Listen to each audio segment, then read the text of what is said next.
Olá, sejam bem-vindos ao nosso canal. Meu nome é Danilo Medeiros e hoje a gente vai conhecer a história cronológica de Danny Harold Rowling, tá? Peço a você que se inscreva, esse é o meu primeiro vídeo e é isso aí, vamos lá, sem delongas, vamos nessa. Família Rowling, o início de tudo.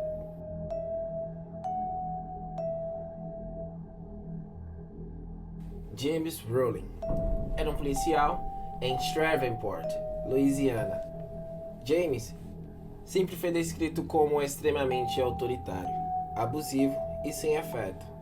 Ele exercia controle rigoroso sobre a família e frequentemente abusava fisicamente de Danny e de seu irmão. James era emocionalmente distante e criticava Danny constantemente, criando um ambiente de medo e rejeição dentro de casa. Sua mãe, Claudia Rowling, foi uma figura mais compassiva em comparação com o marido, mas ela também estava presa em um casamento abusivo. Ela tentou várias vezes deixar James devido aos abusos, mas sempre acabava retornando, o que intensificava a sensação de abandono e desespero em Danny. Embora ela demonstrasse mais empatia, sua incapacidade de proteger Danny dos abusos do pai contribuiu para o trauma emocional que ele carregou ao longo da vida. Seu irmão, Kevin Rowling, era o irmão mais novo de Danny. Assim como Danny, Kevin também sofreu abusos por parte do pai. No entanto, há menos informações disponíveis sobre Kevin em comparação com Danny. É provável que os dois irmãos compartilhassem um vínculo complicado, unidos pelo sofrimento comum, mas também marcados pelo ambiente disfuncional e violento em que cresceram.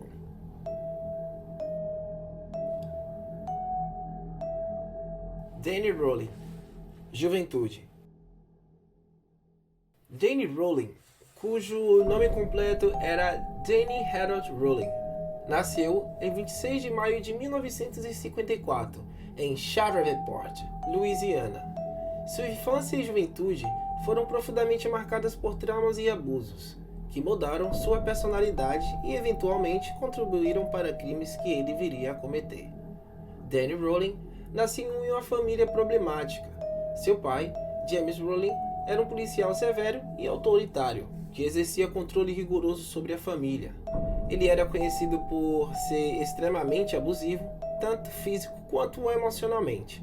Danny e seu irmão mais novo, Kevin, foram frequentemente alvos do comportamento abusivo do pai. Desde cedo, Danny foi sujeito a agressões e críticas constantes de seu pai. James Rowling demonstrava pouco ou nenhum afeto pelos filhos, criticando Danny por qualquer falha percebida. Esses abusos incluíam espancamentos físicos e ataques verbais cruéis. Na escola, Danny lutava para se concentrar e muitas vezes se isolava dos outros alunos. Ele começou a demonstrar sinais de distúrbios psicológicos desde jovem, como episódios de desassociação e comportamento antissocial. Vida progressa e o casamento frustrado. O ano de 1980. Rowling enfrenta problemas com a lei desde cedo, cometendo pequenos crimes, incluindo roubos e abusos de substâncias. Rowling passa a maior parte dos anos de 1980 cometendo crimes como roubos e invasão, sendo preso várias vezes. Durante essa época, ele também serve nas Forças Armadas dos Estados Unidos, mas também é expulso por má conduta. Seu casamento.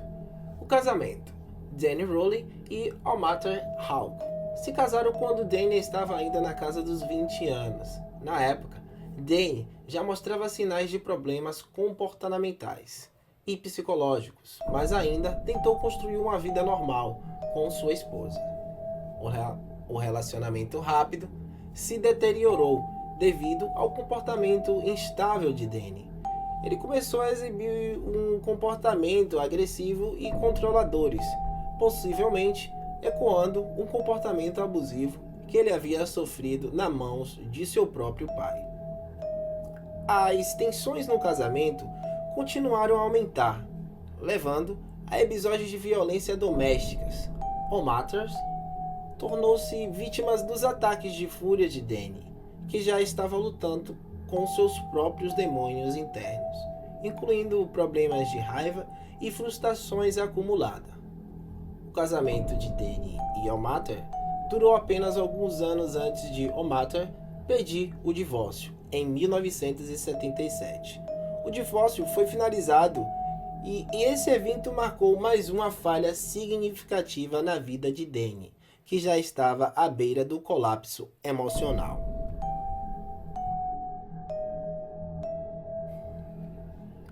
O triplo homicídio. Família Grayson. Família Grayson. Em 4 de novembro de 1989, Daniel Rowling cometeu um triplo assassinato em Shreveport, Louisiana, que deixou a comunidade em choque. Rowling invadiu a casa de William Grayson, de 55 anos, e num ataque brutal matou William, sua filha Judy Grayson, de 24 anos, e o neto de William, Sean Grayson, de apenas 8 anos. As vítimas foram esfaqueadas até a morte e o crime foi marcado por extrema violência. Judy Grayson, que trabalhava como especialista em marketing e estudava no Louisiana State University em Shreveport, foi encontrada parcialmente despida e colocada em uma posição sexualmente sugestiva. Rowling lavou o corpo de Judy após o assassinato, um detalhe que evidenciava a premeditação e o sadismo do crime.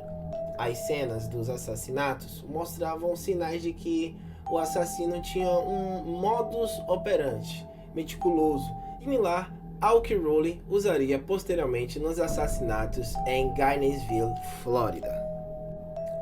Esse triplo homicídio permaneceu sem solução até que a polícia, após a prisão de Rowling em 1991, conseguiu conectar o assassinato a esses crimes por meio de evidências forenses e confissões. O assassinato da família Grayson foi um prelúdio dos horrores que Rowling traria a Gainesville, confirmando seu perfil como um assassino metódico e perverso.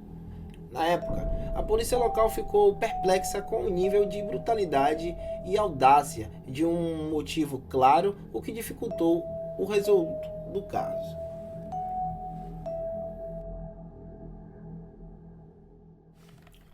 Agosto Sangrento.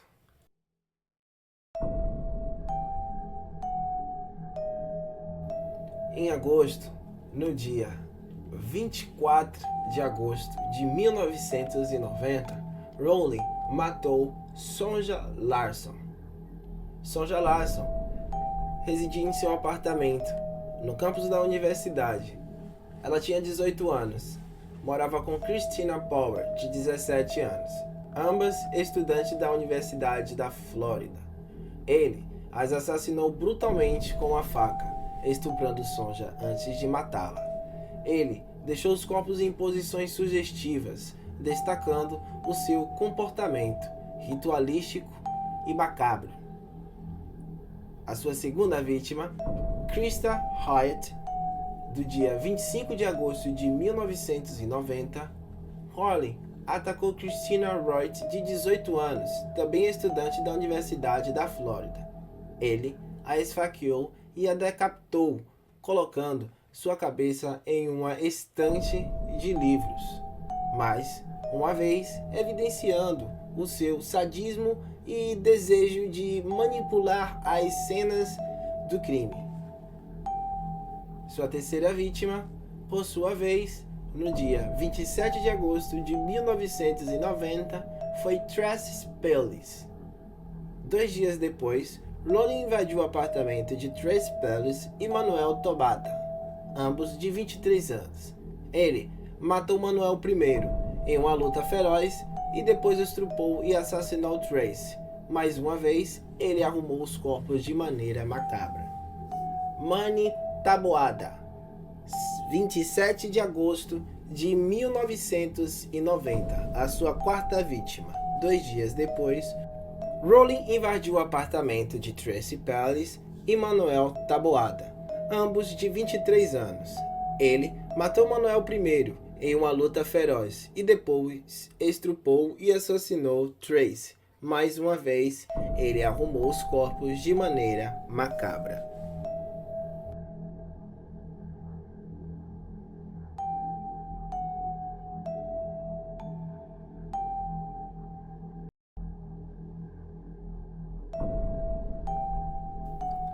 Os assassinatos chocaram Gainesville e criaram um pânico generalizado, com estudantes deixando a cidade e a polícia intensificando as investigações.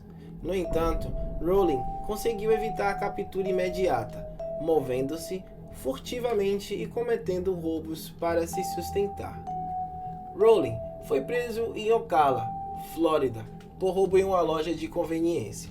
Na época, as autoridades não sabiam que haviam capturado o responsável pelos assassinatos de Gainesville. Durante a prisão de Rowling, as investigações em Gainesville prosseguiram. Em janeiro, a polícia ligou os assassinatos a Rowling por meio de evidências forenses, incluindo a correspondência de seu DNA com o encontrado nas cenas dos crimes. Em novembro de 1991, Rowling foi formalmente acusado pelos crimes de assassinatos. Prisão, setembro de 1990. J.K. Rowling foi preso, condenado e executado por uma série de assassinatos brutais que ele cometeu em Gainesville, Flórida, em 1990. Evidências forenses, em janeiro de 1991, conseguiram ligar Rowling aos assassinatos em Gainesville por meio de evidências de DNA e outras provas encontradas nas cenas do crime. Descoberta do DNA. A prisão de J.K. Rowling em 1991 foi o desfecho de uma investigação intensiva que começou após uma série de assassinatos brutais em Gainesville, Flórida, em agosto de 1990. Embora Rowling tenha sido preso inicialmente em setembro de 1990 em Ocala, Flórida, por meio de um roubo em uma loja de conveniência, a polícia ainda não sabia que ele era o responsável pelos homicídios em Gainesville. Enquanto estava detido por roubo, as autoridades de Gainesville investigaram os assassinatos de 5 estudantes da Universidade da Flórida, todos mortos em um ataque sádico e meticuloso. O caso ganhou notoriedade nacional, levando à formação de uma força-tarefa para encontrar o assassino. A descoberta crucial veio em janeiro de 1991, quando o DNA de Rowling coletado após sua prisão foi comparado com amostras de sêmen encontradas nas cenas do crime. As correspondências foram claras, ligando Rowling diretamente aos assassinatos. Além disso, a polícia encontrou uma série de provas adicionais, incluindo gravações de áudios feitas por Rowling, nas quais ele fala sobre os assassinatos e ferramentas de roubo que correspondiam a marcas deixadas nas cenas. Rowling foi formalmente acusado em novembro de 1991, durante os interrogatórios. Ele inicialmente negou qualquer envolvimento, mas as evidências eram esmagadoras. A prisão de Rowling finalmente trouxe um fim ao reinado de terror em Gainesville, permitindo que a comunidade começasse a se recuperar dos horrores que havia vivido. Gainesville, condenação, 1994. Em 1991, J.K. Rowling foi formalmente acusado pelos assassinatos de 5 estudantes em Gainesville, Flórida, ocorridos em agosto de 1990. As acusações incluíram homicídios, agressões sexuais e roubo. Durante seu julgamento, que começou em 1994, Rowling se declarou culpado para evitar um julgamento prolongado. Sua confissão detalhou um assassinato brutal, incluindo a invasão das residências das vítimas, o estupro de algumas delas e a arrumação ritualística dos corpos após os homicídios. Apesar de sua confissão, o tribunal conduziu uma fase de sentença para determinar a punição apropriada. A promotoria apresentou evidências de sua violência extrema e falta de remorso, argumentando que ele merecia a pena de morte. A defesa tentou usar seu histórico de abusos na infância e problemas de saúde mental como atenuantes, mas o tribunal foi unânime em a sua decisão. Em abril de 1994, Danny Rowley foi condenado à morte por injeção letal, com a sentença refletindo a gravidade e a brutalidade de seus crimes. Os assassinatos em série de Danny Rowley conversa com sua advogada de defesa, Trish Jenks, durante seu julgamento por acusações de roubo no Tribunal do Condado de Marion, em 1991, depois de matar 5 estudantes na Universidade de Flórida. Em 1990, Rowling foi preso em Ocala. Fatos do caso. Logo após Danny Rowling ser sentenciado à morte na quarta-feira de 20 de abril de 1994, Mário Taboada, irmão de uma da vítima, levantou-se em um salto e gritou do outro lado do tribunal para Rowling que ele estaria morto em 5 anos. A justiça está além desses muros, disse Taboada, depois que um bailiff foi ordenado a remover Taboada. Ele disse: "Temos a última palavra. Nós prevaleceremos." Mário Taboada. Apoiadores da pena de morte comemoram do lado de fora da prisão estadual da Flórida, momentos após a execução de Danny Rowling em Stark, Flórida, nesta foto de arquivos de 25 de outubro de 2006.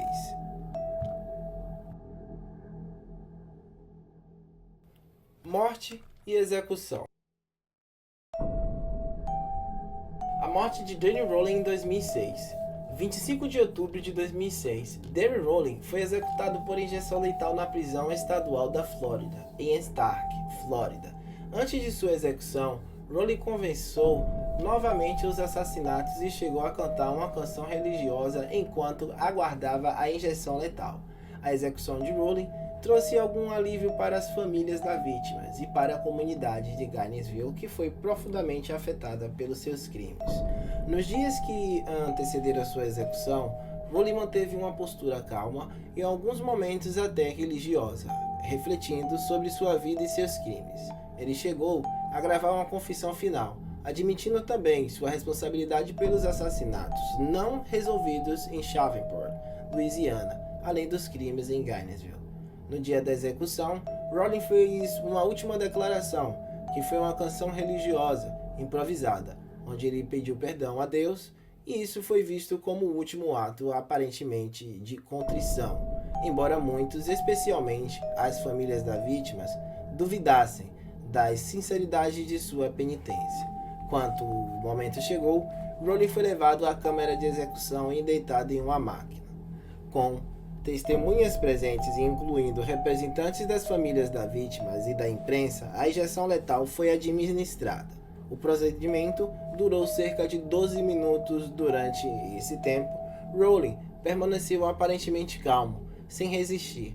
Às 18h13, Danny Rowling foi declarado morto. As famílias da vítima expressaram um misto de alívio e dor após a execução, afirmando que, embora a morte de Rowling não trouxesse suas filhas e filhos de volta, ele representava o fim de um capítulo doloroso em suas vidas.